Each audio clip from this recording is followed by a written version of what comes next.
Thank you everybody so much for coming to our very last Food for Thought for the spring season. I know it's very sad, at the Whaling Museum. If you haven't already, now is the time to silence your cell phones as to not disrupt the presentation. Thank you so much for supporting this free community program, which is supported in part by a grant from the Nantucket Cultural Council, a local agency, which is supported by the Massachusetts Cultural Council, a state agency. As many of you may have heard, we have just opened our 2013 major exhibition in the Peter Folger Gallery, right upstairs, entitled Nantucket Legends, Foggy Facts and Fictions. Today, you'll have the privilege of hearing behind-the-scenes exclusive details of some of these Nantucket legends from our talented curatorial and research staff that created this fabulous new exhibition. So please give a warm Nantucket welcome to Ben Simons, Robin and John Davis, Chief Curator, Sarah Parks, Associate Curator, and Betsy Tyler, Obed Macey Research Chair.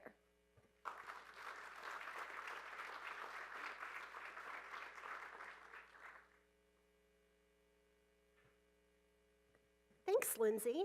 It's wonderful to have such a good turnout for our, as Lindsay said, last talk of the season. It seems like the winter went by remarkably quickly. My name is Sarah Parks. I'm the Associate Curator here at the NHA, and I had the pleasure and the privilege of working on Nantucket Legends along with Betsy Tyler and Ben Simons, who you will hear from in just a bit. The exhibit opened last Friday, so we've all been in Legends fervor for quite a while now. But we're excited to have this opportunity to get a little more in-depth with a few of our favorite stories that have come out of this exhibit. So all of the topics we'll be talking about are things that you will see and learn about as you explore the exhibit upstairs. But of course, we know a lot more and like to talk about a lot more than what we have space for on the wall. So we're excited to be able to share this with you today. The exhibit is based on a pretty simple premise. We're all storytellers. The way we describe a place, the way we talk about our lives, the way we talk about other people are all stories. And the origins of those stories, what we choose to tell, what we maybe decide not to tell anymore, the way we augment a story or change it over time, emphasizing certain details, starting to downplay others. All of these things are important. Stories are more than the facts they convey. The way they arise, the way they change over time, and sometimes the way they disappear, all tell us something about the person who tells the story, but also the time and place in which the story is told. And we happen to live in a place that's very well suited to stories. I think we all have our favorite Nantucket tales. And with this exhibit, we had the opportunity to dig a little deeper into a number of those stories. We tried to parse out what is verifiable historical fact, what do we think was created just, as a good story, not really based on facts that we can prove, and what do we not really know about? There are always going to be mysteries that we just can't get to the bottom of. Maybe something is true, maybe it isn't, maybe there's conflicting evidence. Part of the fun of this exhibit is being able to point out that there are things that we don't know and that we're probably never going to know the answer to. But even if we can't, put the check mark next to it on the wall and say, yes, this is absolutely true, it's still something that's important for us to talk about and learn about. And so our hope is that through Nantucket Legends, Foggy Facts and Fictions, the season's tongue twister, that the visitors will learn not only about the specific stories that we tell in the exhibit, but also about, or to think more in the future about the stories that we do all tell. As you're walking down Main Street this summer with a house guest, what are you going to tell them? And what does that mean to you? What might it mean to them in their introduction to the island? So that's our kind of big picture. And now we get to specifics and some of our favorite stories to tell. Okay, so beginning with my personal favorite, the Nantucket sea serpents. On the left, you see a column that was published in the Enquirer, October 4th, 1821.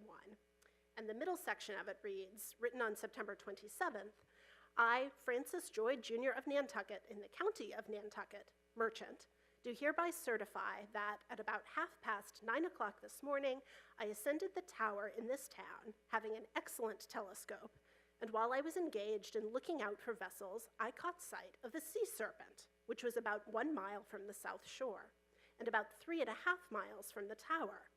I had a clear and distinct view of it for about 1 hour. It appeared to be about 100 feet in length. Its head was about 6 feet above the water and about the size of a barrel. The following is as true and correct a description of it as I am able to draw. Signed, Francis Joy, Jr. And then Josiah Hussey, who is the Justice of the Peace, gives a little testimonial that Francis Joy has come before him and sworn that this is the truth. Below, and then seen in the little blow-up, is a depiction of this serpent, 100 feet long, head 6 feet above the ground, big around as a barrel. And we look at this today and think, what was Francis Joy thinking? And the answer gets more and more complex the more we look at it. This was published in 1821. This is in the midst of a period known as the Great New England Sea Serpent Mania. Bet you haven't heard that one before. Starting in the summer of 1817, starting in the Gloucester area, so north shore of Boston, people began sighting a sea serpent. Fishermen saw it, people on shore saw it, a number of people tried to hunt it, a number of people tried to capture it and bring a sample back. In the newspapers all over the US at this time, there are reprints of accounts of a serpent off of the Massachusetts shore. Scientists got into this as well. There was a group called the Linnaean Society of New England, named after Carl Linnaeus, who was the Swedish scientist who developed the taxonomy of organisms that we still learn in science classes today. So the kingdom, order, genus, phylum, species, that whole system Linnaeus had developed. And the Linnaean Society of New England, which was based in Boston, was a group of scientists and enthusiasts interested in natural history. They had a little museum of their own. And they were also very interested in showing that American scientists, natural historians in particular, were just as good as the European scientists at describing and identifying new species. And so they became particularly interested in trying to capture a sample of this new sea serpent. So you have the scientists getting involved. And in this context, in this environment, Francis Joy thinks he sees a sea serpent. For Nantucket in particular, it's interesting. One of our interpreters, Linda Steelman, pointed this out the other day. This appears in the newspaper about a month after Captain Pollard, captain of the Essex, returns to Nantucket. So this is a time at which Nantucketers in particular are very aware of the mysteries and the dangers of the ocean. If a sperm whale can ram and sink a whale ship, there are things out there that we just might not know about. So this is kind of the bigger context in which Francis Joy thinks he sees a sea serpent. No one else is able to verify, no one else comes forward and says, actually, I was also at a high point looking out in the South Shore with an excellent telescope on the 27th of September and saw a serpent. Unfortunately, that doesn't happen. And this is a shot from the late 19th century, taken from the tower, where Joy was with his excellent telescope. And you can actually see, even at the end of the 19th century, if you're up in the tower, the South Shore is visible. So depending on the strength of the telescope, he could have at least seen that far. You know, whether or not he saw what he thought he saw, or whether or not he saw what he told us he saw, is a different question. And that wasn't Nantucket's only encounter with this sea serpent mania of the early 19th century. In 1833, so 12 years later, a sloop from Nantucket, the Fame, gets fitted out to go sea serpent hunting. And they're after this animal. This is a depiction of the Cape Ann sea serpent. You'll see it looks pretty similar to what Francis Joy described and had printed in the newspaper. And so the fame is sent out, as written in the Inquirer, principally for the purpose of determining the question of the existence of that celebrated nautical nondescript, the sea serpent. So they send out 14 men to whale boats, a new variety of harpoon with a poisoned tip. So they're enthusiastic about this. The fame returns to Nantucket less than 2 weeks later, not having captured a sea serpent, reportedly having captured a variety of porpoise, which they ate, according to the paper. And the local news basically takes the position that if Nantucket whalers can't capture this thing, it must not be out there. I mean, we're skilled hunters. We're accustomed to the travails of the ocean. It must not be there. And so the paper does declare, so ends the expedition, and so also ends all our little faith, every particle in the existence of any creature whatever, bearing the least similitude to the alleged sea serpent, so often dreamed of and described by credulous visionaries and fabulists. So the Inquirer has, at this point, written off the sea serpent entirely. That does still leave the question, though, of, there were an awful lot of people who think they saw something. Was there something? There's been a lot of speculation about what people may have seen, whether it was perhaps a strange behavior of the bluefin tuna, which has been known to jump in such a way that it would create humps similar to what you see here, a different kind of sea snake. There are different theories about what might have been in the water, but it's also pretty clear that the hysteria really did take over. And as soon as you saw one thing, one shadow that looked peculiar in the water, it had to be the sea serpent.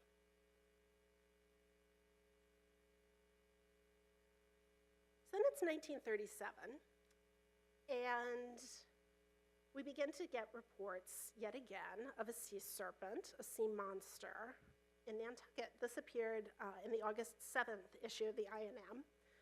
Bill Manville, who some of you may remember, comes to the I&M offices. I saw this bizarre creature. The I&M is credulous, but prints his account. The next week, Gilbert Manter and Ed Crocker are out in Nantucket and stumble across footprints that are 66 inches long and 45 inches wide. You can see them measuring here. Unidentifiable webbed feet. The scientists, look at pictures of them, can't figure out what kind of creature it is, but it must be huge. And the next week, all becomes clear. So this is one of the few images we have, actually, of Tony Sarg's sea monster being floated in Nantucket Harbor. You can see just the head here. So this is August 18th of 1937. And then what we're all familiar with, the giant balloon on South Beach. So all of these appearances, from the original sighting by Bill Manville, the footprints out in Nantucket, the balloon in the harbor, were part of a hoax concocted by Tony Sarg, who is a summer resident artist, puppeteer, known nationally for many of the balloons he designed for the Macys Thanksgiving Day Parade. And he, with the support of some of his friends on the island, with the support of the Inquirer and Mirror, so the news was in on this from the beginning, decided to bring one of the balloons that had been manufactured for the Thanksgiving Day Parade to Nantucket, inflate it in the harbor, and float it. Originally, it was supposed to go from Coteau out to Children's Beach. There was some interference, wind, other issues. They didn't quite make it to Children's Beach. But it was all part of this campaign to bring publicity to the island, to increase the visibility of the island worldwide, perhaps bring more tourists. It was a very deliberate and elaborate campaign. And you can see Tony Sarg here. Mrs. Henry Lang, who owned a property over on South Beach, invited Tony Sarg to bring the balloon and inflate it there so that all of the children and other interested parties on the island could come and get a closer look and have their picture made, which is what you see here. This is one of the press photos that was taken. There was a lot of media coverage of this arranged in advance. And indeed, several months later, it did make its appearance in the Thanksgiving Day parade. This is November of '37, and it's just a fantastic shot. We think Santa is actually here in the lower left as well.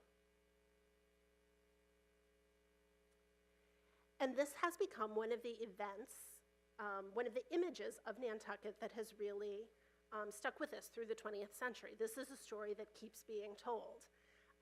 We may have forgotten about Francis Joy and the early 19th century sea serpent encounters, but the image of the Tony Sarg sea monster is one that has stuck with us. This is a painting that was done about 40 years after the balloon made its appearance on Nantucket. It was painted largely from a photograph, but you can see that it's actually moved a bit. So this is, it appears as if the monster is ashore on Children's Beach and Brant Point is in the background. So it would seem that Tony Sarg's attempt to bring publicity and attention to Nantucket succeeded. There was a little bit of pushback. People thought that the campaign might have made Nantucketers appear a little too credulous, that we were too ready to believe in this sea monster. But I think overall people have a real fondness for this story, for this image, and it is a story that we certainly do continue to tell. Now I will turn it over to Betsy for our next encounter with the Nantucket legend.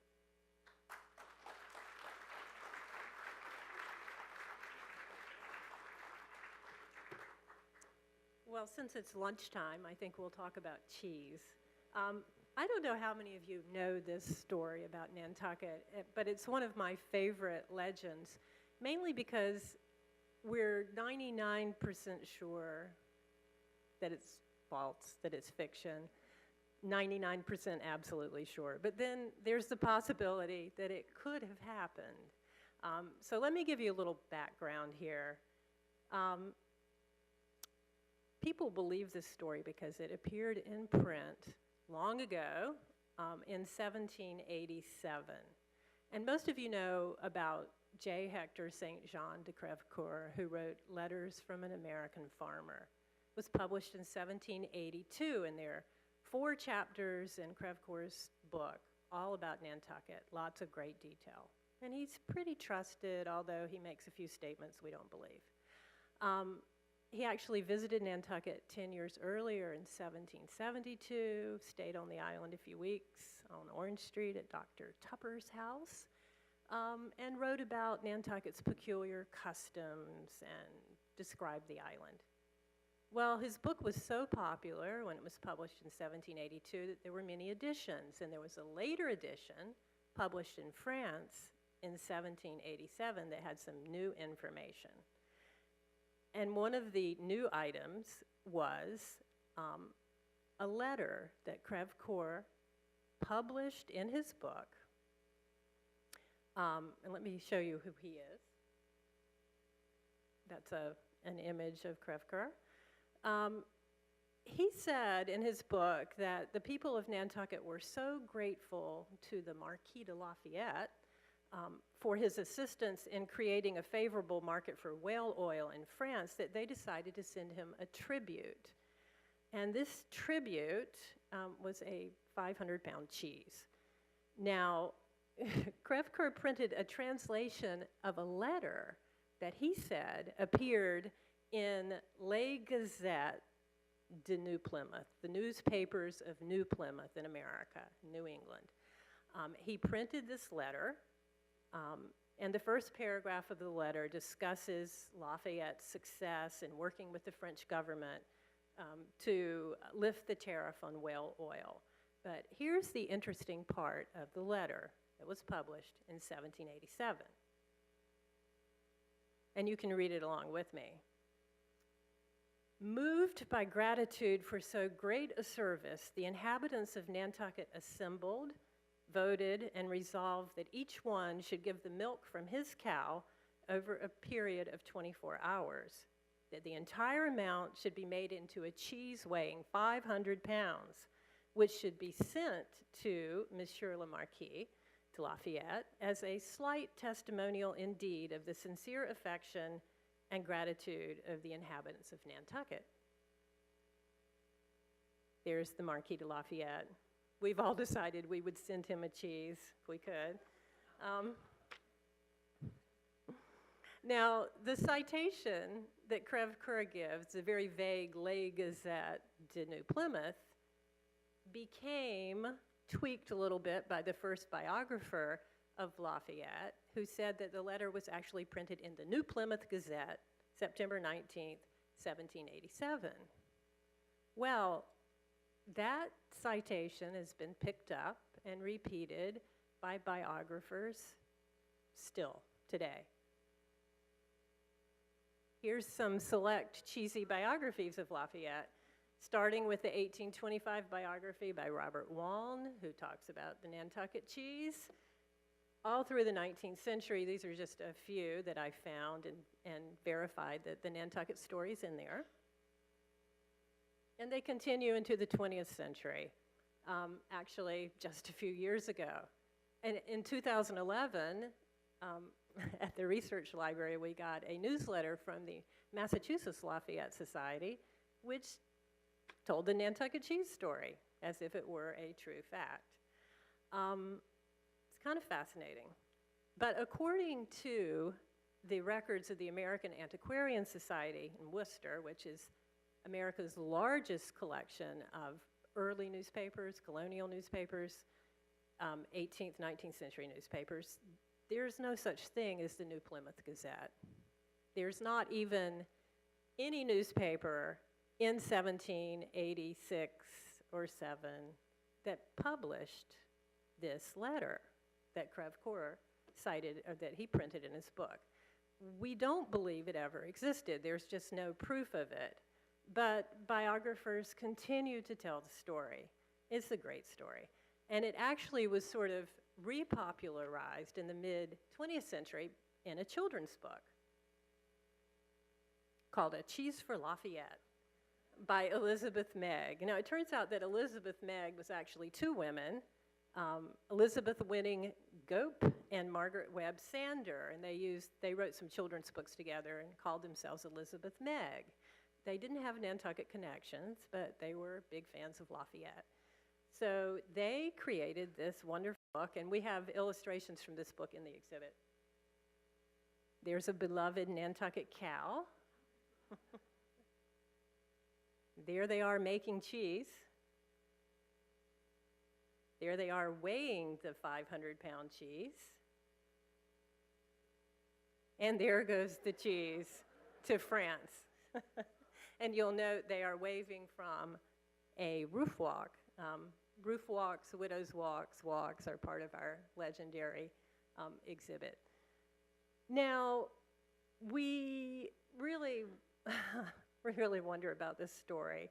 And after this book came out, actually, Borden's Cheese Company, big Borden's Dairy Company, found somebody in their public relations department, saw this book, and in 1954, they wrote to the Inquirer. There's a letter to the editor asking for verification of the Nantucket Cheese story, and the editor of the Inquirer wrote back the next week in a letter that, yes, indeed, it was factual.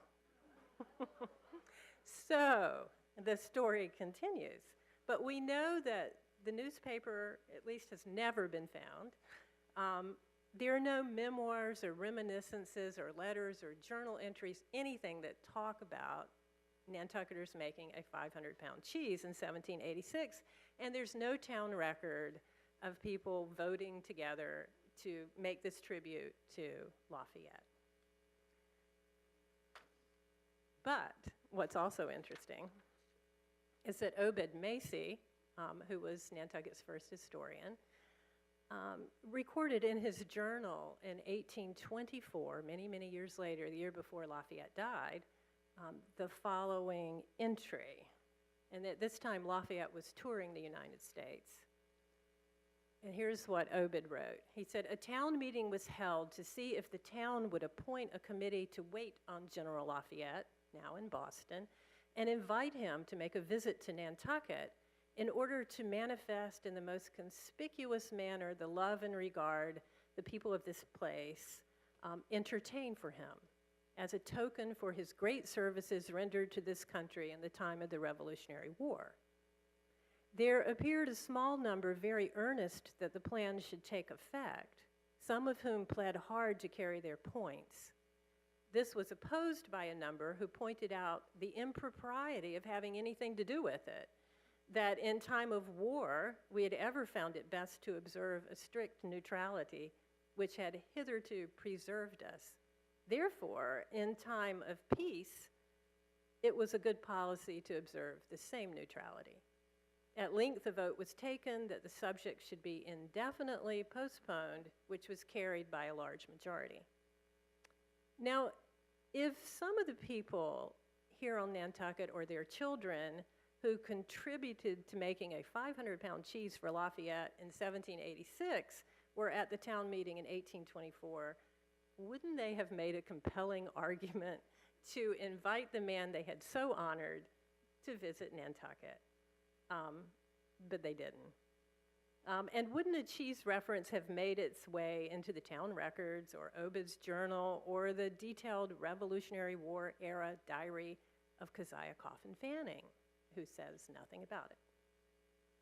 So we don't believe this story, but could it have happened is the question. And that's where I got into some really interesting discussions. I contacted the National Historic Cheesemaking Center, and according to them, a 500-pound cheese would require at least 500 gallons of milk. And so, although Nantucket in the 18th century was known as an island full of sheep, there were also cows here. But how many cows is the question. So, did a little research. Here's some cow facts, like your car facts. I looked at whatever documentary resources are out there about the number of cows on the island. And Creve Coeur himself says that in 1772 there were 500 cows. And that seems to be the general size of the herd throughout much of the 18th and 19th centuries. I even continued into the 20th century. There were dairies here in the 1920s and 30s. The number of cows went up and down. They were all shipped off in around 1963 when there were 4 cows. I remember in the early 80s, I think there was 1 cow on the island named Happy that I used to visit. And we did a general survey now and find that there are less than 20 cows on the island. So there were enough cows, if only, say, half of those cows were milk cows, maybe 20 of them were milk cows, or 200 were milk cows. Each of those gave 3 gallons of milk in a 24-hour period, then you could make a 500-pound cheese. If you knew how to make a 500-pound cheese. There's no evidence of any cheese making on Nantucket that we've ever found. You know, possibly people made small cheeses for the family table, but there was no large-scale mammoth cheese making ever recorded here. And in fact, there are lots of notes and entries about cheese being imported to the island. People loved cheese, but they got it from elsewhere, as far as we know. So it's a far-fetched story. I'm going to show you some pictures of local cows. These are some cows by the beach, which would be a great place to be a cow. And cows in town in the early 20th century. There, you know, people have loved their cows here. As far-fetched as this cheese story sounds, there's a true story of a mammoth cheese presented to Thomas Jefferson just 15 years after this fictional Nantucket cheese. And this took place in Cheshire, Massachusetts. Baptist elder John Leland convinced his congregation in Cheshire to make a cheese for the president in honor of his republicanism and support of religious liberty. So milk was collected from 900 cows, and a cider press was used for the manufacture of a 1,200-pound cheese, which was engraved with the motto, "Rebellion to tyrants is obedience to God," which I think is wonderful. This cheese was transported by Reverend Leland by sleigh, by sloop, by wagon. It took months. But he got the cheese to Washington, D.C., December 29th, 1801, and in a small ceremony on January 1st, 1802, he made the presentation to President Jefferson, who praised the people of Cheshire for, and I quote, "the extraordinary proof of the skill with which the domestic arts, which contribute so much to our daily comfort, are practiced by them." So this Cheshire cheese story is true. It's documented in numerous sources, including Jefferson's own correspondence, so there's no doubt about its veracity. But I think the big question here is, did Elder Leland of Cheshire get the idea from Nantucket? I don't know if we'll ever know. Thank you.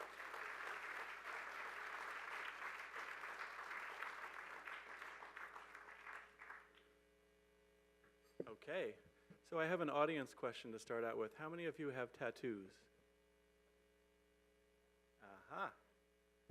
And another question is, what is the world's largest store? Macys, yeah. And what is the logo for Macys? Right. So here we get into another Nantucket legend. The founder of Macys was our own Roland Hussey Macy, R.H. Macy. And he grew up on island, and there's always been this tradition that he had a Red Star tattoo, which he acquired on a whaling voyage. And so that was something that we thought would be very interesting to look into for our Legends exhibit. Now, Macy grew up on island. His father, John Macy, ran a newspaper and magazine and bookstore on Fair Street. It's actually not at the location that the plaque on the corner says it is. It was just up the street. So there's a bit of legends involved in Nantucket town plaques, which is a whole other chapter. And we won't go there right now, but that's another conversation. But Macy grew up in a good Quaker family. His father was a newspaper and book vendor. So he would grow up in this environment of books, newspapers, printing, advertising. It was around him. And in those days, books and newspaper sellers also did odd printing jobs as well, small print jobs. So from the beginning, he had that around him growing up. But, you know, as a boy growing up in Nantucket in the 1830s, what was the main thing that you would do as a teenager? You would be hankering to go a whaling. And so Macy responded to an ad for the voyage of a New Bedford vessel, the Emily Morgan, in 1837. At the time, he was 15 years old, 5'1" and 130 pounds. So picture the young Macy going aboard a whaling voyage at that age and that stature. For a long time, there he is as an older, distinguished gentleman with a great beard. He looks like a whaling captain in that photograph. For a long time, this idea that Macy had a Red Star tattoo there wasn't much known about it. It remained in the realm of legend. So actually in 1937, R.H. Macy's department store wanted to do some research and dig to the bottom of this. So they advertised in the Inky Mirror, like many of the other legend trackers did, came back to the island to try to identify the sources of the story. And they posted a $100 reward for the first person to furnish R.H. Macy and Company authentic and properly documented historical information about the vessel or vessels on which shipped out of Nantucket the late Roland Hussey Macy. So this was, the challenge was on, the game was on to find real documentary evidence. So Edward Stackpole, the great historian and curator and director, looked into it and was able to track down a crew list of the Emily Morgan, which showed Macys signed up at age 15 and went on board the Morgan's voyage of 4 years. It was a very greasy voyage. They returned with, I think, 2,800 barrels of sperm oil. So he had a typical greasy cruise. There's also a partial logbook of the Morgan, which does not mention anything about Macey himself or getting a tattoo in particular. But over the years, lore kind of crept up around the voyage, and a wonderfully glamorous romantic incident kind of grew onto the tale, and I'll just read it to you. The story is that once, while at the helm of a ship in a dense fog, a great red star, perhaps Aldebaran, shone through a rift in the gray curtain, and guided by the star, young Macey was able to steer the ship into port. That incident was said to be the origin of the star and the R.H. Macey store trademark. So you really want to believe that, don't you? That just, you're kind of just hungry to believe that. Now, there's really no evidence of that particular incident at all. So we think that that story is pretty much bunk. You know, the fact that Macey would be given the helm of a ship at that age and that he would be the one to rescue it in a storm, it doesn't ring true. However, there's no real reason to doubt that he may have gotten a tattoo. It turns out that a lot of American sailors and American whalemen got tattoos. It was a pretty normal thing to do. As much as 1/5 or even higher of American whalemen may have had tattoos. Contact with the Pacific was opening up. Contact with tattooed peoples was increasing. Right in the year that, while Macey was aboard the Emily Morgan in 1842, Herman Melville was on a whale ship, the Acushnet, and he jumped ship in the Marquesas and had his own native experience, out of which he developed several of his novels and then later Moby Dick. So this was happening at the time. We also know that another great Nantucketer, Peter Folger Ewer, who introduced the camels here, has a tattoo. It's one of the documented Nantucket tattoos. It's kind of hard to see in the portrait, but it's a diamond, 4 points in a diamond shape right between his eyes.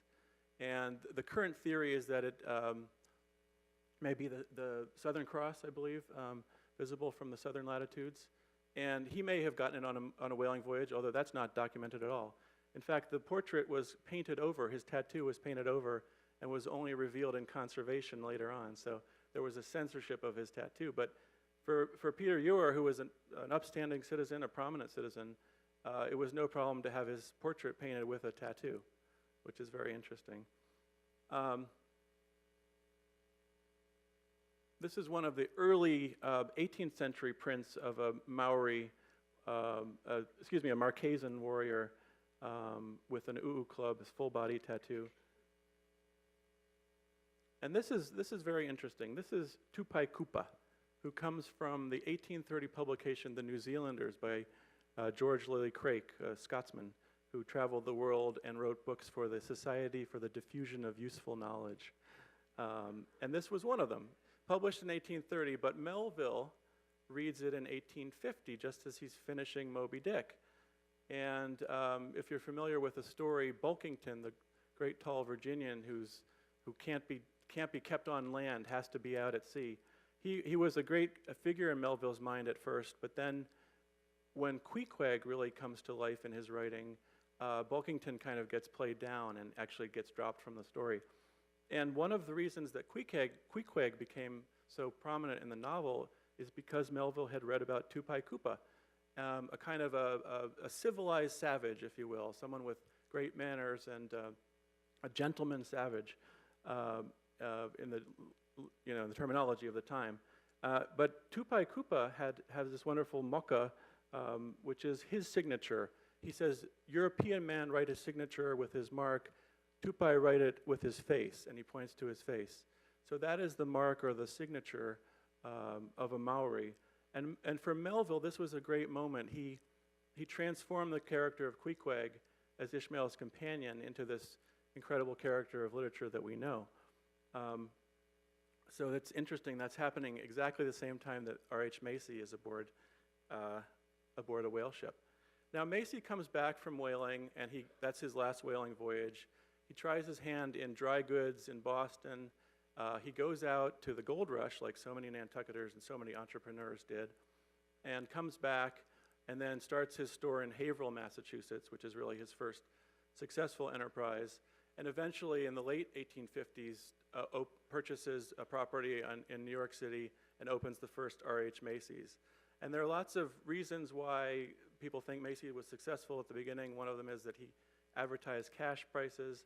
He put tricky pricing. He had things in portions of dollars and cents. But also, he was a great advertiser. All of his print ads are really catchy. And one of the earliest appearances of the star is in 1862, and it appears like almost like a word poem, a visual poem shaped as a star, and the letters Macys make up the star. So we are not clear after looking into the documentary record whether it was in fact his tattoo that was the inspiration for the star, or whether he saw the star as a printer's symbol in his many encounters in newspaper offices. But from the 1860s on, that star becomes the really prominent symbol and trademark of the department store. And after that, it becomes a very successful store, and it gets ownership changes down the years. But it was a Nantucketer who went a whaling. And in terms of whether he actually had a tattoo, there's a good case that he did. He had some business partners later who testified that he did have the tattoo on one of his hands, and that he was ashamed of it and would actually turn his hand over so that people wouldn't notice the tattoo. But the description of it, whether it was a red star, whether it was exactly the same as the logo, is not known. So we are saying that this is a likely story, but it's still a bit foggy. This is a piece of scrimshaw up in the Scrimshaw Gallery, just to show you that star was a very common nautical motif. I think I have time to do the jaws of the whale, and really I'll do it quickly, but this is to say so much of 19th century whaling art shows this incredible encounter between the sperm whale and the whale boat. Often it's a stove boat. It's smashing the boat apart. The men are flying in the air. You have garneret, where people are catapulted into the air. You have people swimming around, the boat smashed in half. So the question is, great, this is in so much of the whaling art of the time, but did this really happen? And we looked into the Nantucket record, and it was very, very common. It was an incredibly dangerous endeavor. 6 men in an open boat, 6 boys often in an open boat, against a 40, 50, 60-ton whale. And that whale could be easily angered, and it could wield its flukes. Whalemen called this an ugly whale. If you got an ugly whale, you had a fighter on your hands. This is a period print that shows the whale. You see men riding on the remains of a scrapped whale boat. And whale boats were designed to break easily and be repaired easily. They were kind of almost designed to fail in a way. So we looked for our poster child for having been in the jaws of the whale, and we found Captain Albert Wood of 29 India Street. Now, Albert Wood went a whaling, and he on the Plowboy, which was a Nantucket vessel, and they were cruising in 1849, sort of the height of the peak of the Golden Age, and when they encountered an ugly whale. And I'll read his account. He turned and came for the boat, placed his junk against the head. He got exactly in the right position, rolled over, and shoring his jaw into the bow, caught the chock of the boat with a tooth and capsized her. Next thing I knew, he had swung his jaw between my legs, and I found myself sitting astraddle of his jaw under the water with his jaw closed, holding me tight. While I was in this position, he brought his fluke down against the stern of the boat, killing the boat steerer. At the same time, let go of me, so I swung clear of him and rose to the water. Now, Albert Wood is pretty stoical in his account. He's a classic Nantucket whaleman, but a witness basically give him up for dead in this encounter. He's poor Mr. Wood, we picked him up. He was clinging to a piece of his boat, his arms thrown over it, groaning terribly, terribly mangled. A large piece was torn from his side. His head was badly bruised. Besides his back and his legs, I'm afraid he cannot live. Well, due to his own natural resilience and probably a bit of luck, he did live on and actually went out to sea again as the captain of a merchant vessel, and then retired to a cozy life on India Street with his dog Obed, who is shown here in the picture. And we thought that they make a great pair, and it's a wonderful photograph from our collection. So there's Albert Wood. And there's a pamphlet written, published by some of his descendants about the account of his story, which has some wonderful graphics in it here. There he is. You can see him in the jaws of the whale. And this is a peg leg, or a portion of a peg leg that we have in the collections and is on display in the exhibit. So like Ahab's mythical peg leg made all of bone and ivory, this has a ivory tip. So it's quite a remarkable item. So in this case, the legend turned out to be true and very well documented. We have dozens and dozens of Nantucketers killed by whales in encounters with them. So that is it for our selection today.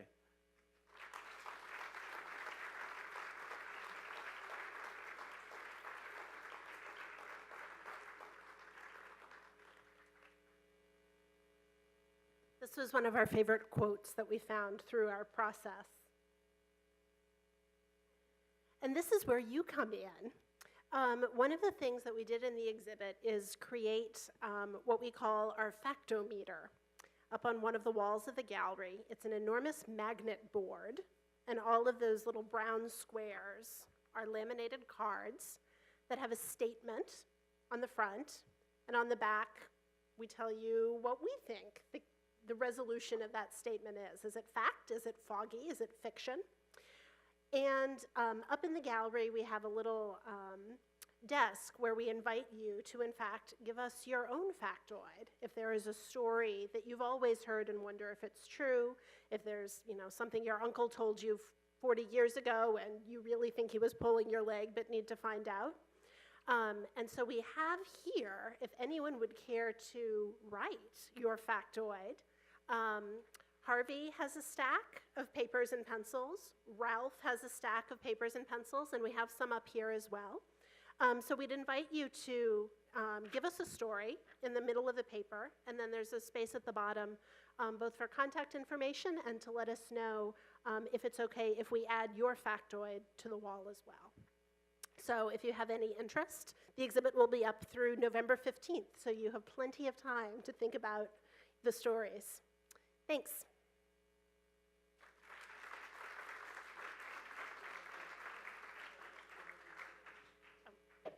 Questions for any of us?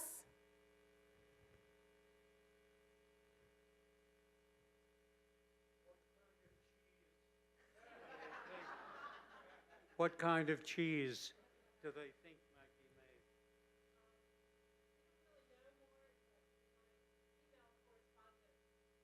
made? In my email correspondence with the American Antiquarian Society about this cheese letter, the archivist there said it's a Gouda story. That's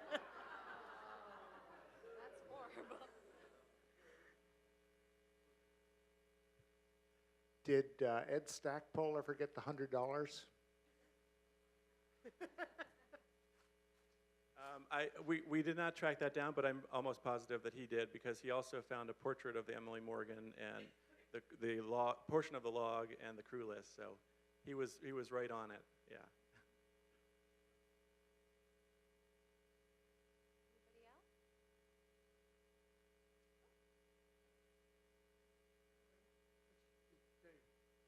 Then is this accurate?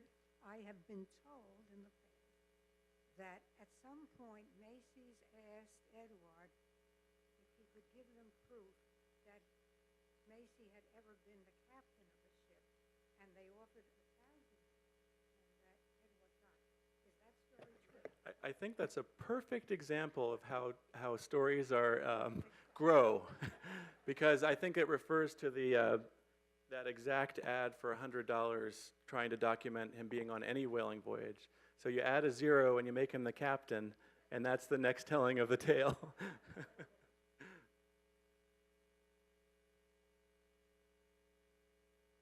Okay, well, everybody, please feel free to fill out your sheets that have been passed around. We would love to hear some of your special facts and fictions that we can hopefully talk about in the future. Look, this is being our last brown bag. I just wanted to thank you all for coming so regularly, and I hope you enjoyed them. There'll be another series next year. Also wanted to tell you one of my favorite tales, which is a very good friend of mine who will be nameless. He and I had lunch one day on Nantucket about 3 years ago. And the very next morning, we were over at the yacht club. He treated me with that great blueberry cobbler. And the next morning, I heard from a very good friend that he had passed away. And sadly, the person I had just eaten with the morning before had died. While the conversation was going on, this guy comes around the corner, still very much alive. Okay? And I said, Bob, I'm on the phone. I just heard that you passed away.